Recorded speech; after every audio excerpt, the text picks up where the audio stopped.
Each one of these pixels is $1,000. Now for most people, that is a substantial amount of money. This is 50,000 visualized. That's life-changing for folks like you and I. Next to that life-changing rectangle is a million visualized. This is 10 million. Alright, this is the one you've been waiting for. Here is a whopping billion visualized. That is a lot of money. And folks like Gates and Bezos have 100+ of these. I can't even fit that on the screen. We call people who own $1 billion or more billionaires.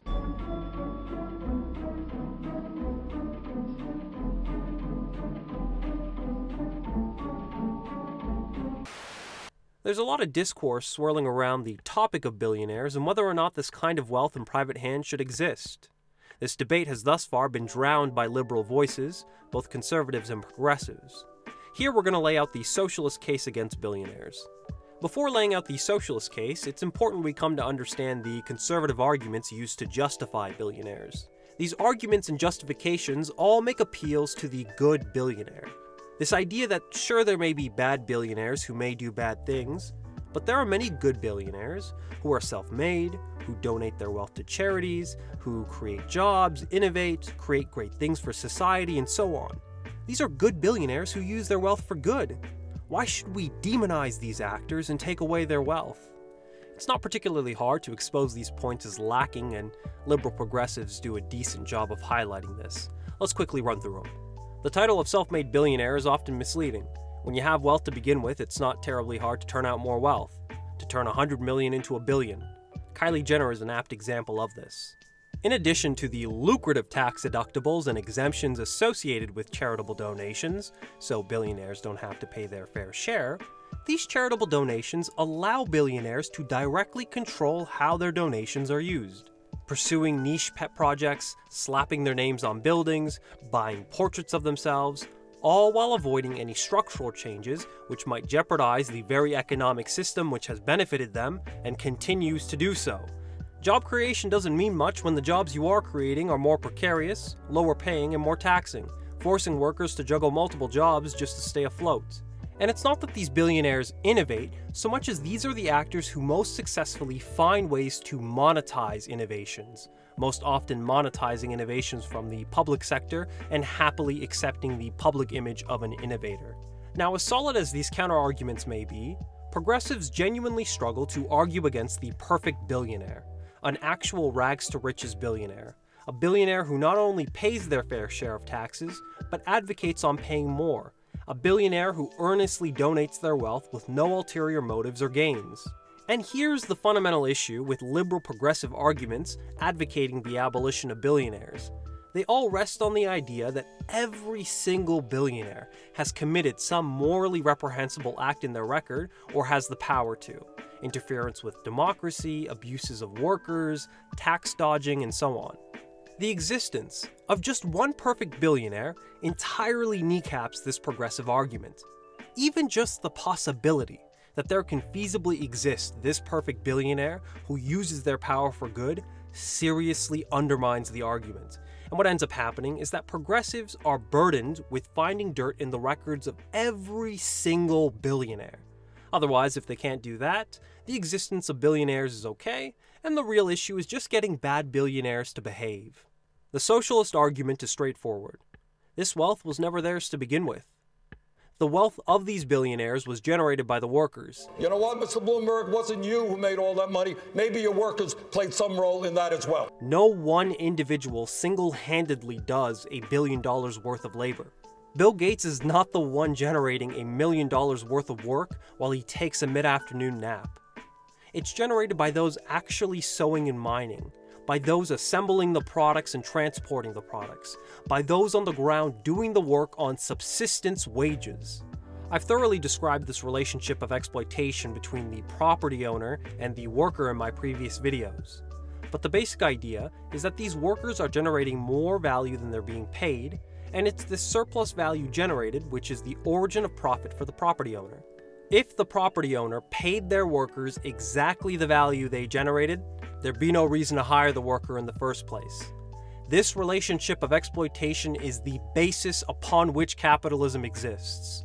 Without this point of exploitation, there is no profit, there is no billionaire class, and there is no perfect billionaire.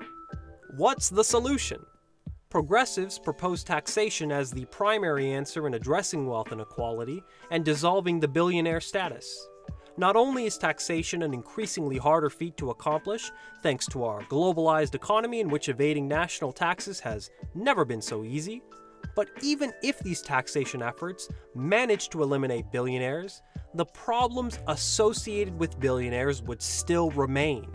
The power of billionaires to abuse workers, to corrupt our political systems, to stand above the law.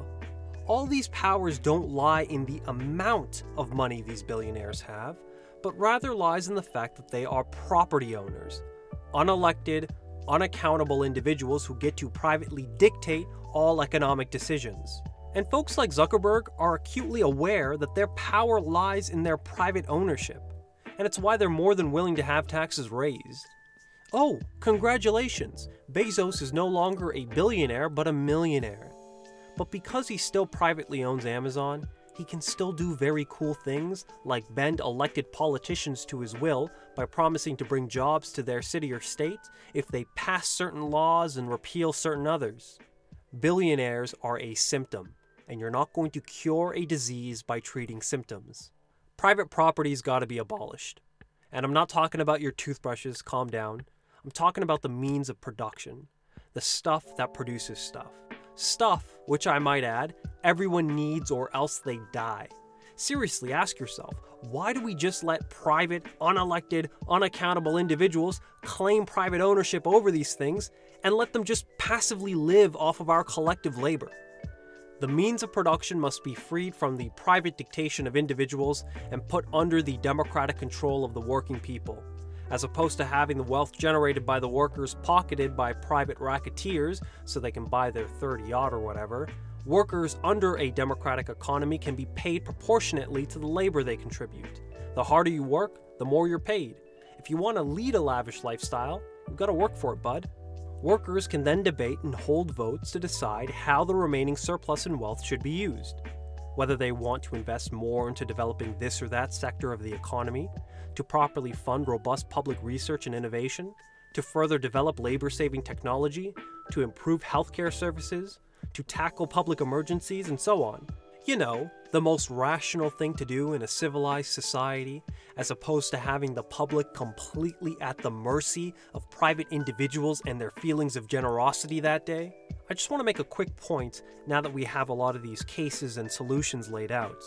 We can understand why billionaires and their priests peddle pro-billionaire arguments, but why do so many working-class individuals make these same arguments?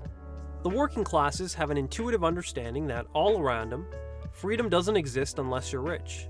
It's only the wealthy who have the freedom to exercise their humanity under capitalism, to spend time with their family and friends, to pursue and develop personal hobbies, travel and actually experience the world, all without putting their existence in jeopardy.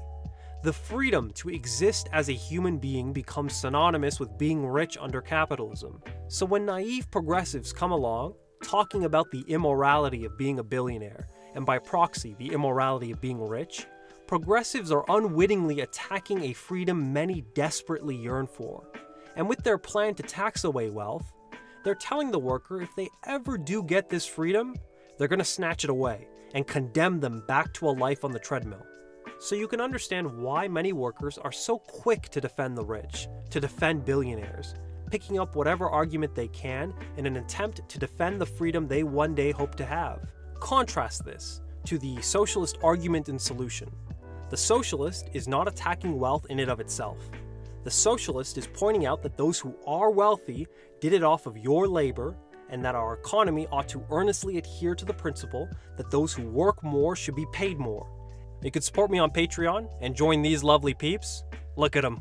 Those beautiful bastards. I love them all. You'll also be doing your part to spread socialism. Follow me on Twitter, and of course subscribe for more leftist content.